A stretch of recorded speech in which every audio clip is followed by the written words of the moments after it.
Assalamualaikum warahmatullahi wabarakatuh. Perkenalkan, nama saya Adinda Nisa Alia, mahasiswa Ilmu Komunikasi Universitas Muhammadiyah Yogyakarta.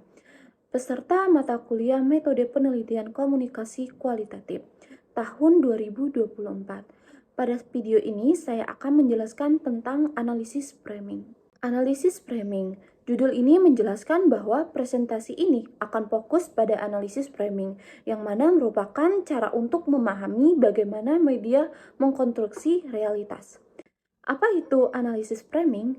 Definisi analisis framing adalah cara media mengkonstruksi dan membingkai suatu isu atau peristiwa, yang mana framing adalah proses media dalam memilih isu, aspek, sudut pandang, dan bahasa tertentu untuk menyajikan suatu peristiwa atau isu.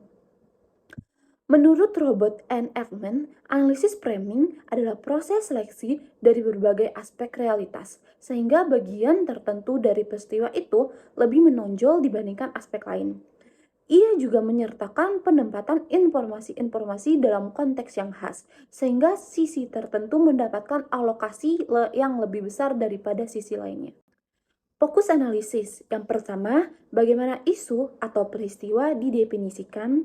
Yang kedua, penyebab masalah apa yang ditekankan. Yang ketiga, evaluasi moral yang dikedepankan. Dan yang keempat, solusi apa yang diajukan. Dengan analisis framing, kita melihat bagaimana media mendefinisikan suatu isu, menekankan masalah, penyebab masalah tertentu, dan memberikan evaluasi moral, dan menawarkan solusi. Mengapa analisis framing itu penting? Yang pertama, media tidak pernah netral, selalu ada konstruksi realitas. Jadi media itu tidak pernah benar-benar objektif. Mereka selalu melakukan konstruksi terhadap realitas yang mereka sajikan. Dan yang kedua, framing menentukan apa yang dianggap penting dan apa yang diabaikan. Framing media menentukan isu atau aspek apa yang mereka anggap penting untuk ditonjolkan dan mana untuk diabaikan. Framing mempengaruhi persepsi atau pemahaman halayak. Cara media membingkai suatu isu akan mempengaruhi bagaimana halayak memahami dan memaknai isu tersebut. Dan yang keempat, analisis framing mengungkapkan ideologi atau kepentingan di balik pemberitaan. Analisis framing dapat mengungkap ideologi dan kepentingan tertentu yang tersembunyi di balik pemberitaan media. Prinsip-prinsip analisis framing. Yang pertama, adanya seleksi isu apa yang dipilih media untuk diberitakan. Jadi, analisis framing ini melihat bagaimana isu yang dipilih media untuk diberitakan dan isu mana yang diabaikan. Dua, penonjolan aspek tertentu. Aspek apa yang ditonjolkan dan mana yang harus ditutupi. Framing juga melihat aspek-aspek apa yang ditonjolkan dan aspek apa yang harus ditutupi oleh media.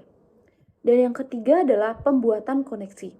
Hubungan sebab akibat yang ditawarkan media. Jadi, analisis framing ini mengkaji bagaimana media membuat koneksi sebab akibat dalam menyajikan suatu isu. Yang keempat, penggunaan kosakata, kalimat, dan grafis. Jadi bagaimana bahasa dan visualisasi mempengaruhi sebuah framing. Framing itu juga dapat dilihat dari penggunaan bahasa, kalimat, dan elemen visual yang digunakan media untuk mempengaruhi konstruksi realitas. Manfaat analisis framing. Adapun manfaat analisis framing yaitu 1. Mengungkapkan bias atau kepentingan di balik pemberitaan. Yang kedua, memahami konstruksi realitas yang dilakukan media. Yang ketiga, meningkatkan literasi media di halayak. Dan yang keempat, mendorong media untuk lebih bertanggung jawab. Jadi, poin-poin ini menjelaskan manfaat dari penerapan analisis framing, yaitu mengungkapkan kepentingan media, memahami konstruksi realitas, dan meningkatkan literasi media dan mendorong tanggung jawab media. Kesimpulannya, analisis framing adalah alat untuk memahami konstruksi realitas media. Framing menentukan apa yang dianggap penting dan bagaimana isu dipahami. Analisis framing mengungkapkan ideologi dan kepentingan di balik pemberitaan. Penerapan analisis framing dapat meningkatkan literasi media halayak. Jadi poin-poin ini menyimpulkan inti dari presentasi ini, yaitu analisis framing sebagai alat untuk memahami konstruksi realitas media. Bagaimana framing menentukan isu penting, mengungkapkan ideologi media, dan meningkatkan literasi media. Sekian presentasi saya tentang analisis framing. Wassalamualaikum warahmatullahi wabarakatuh.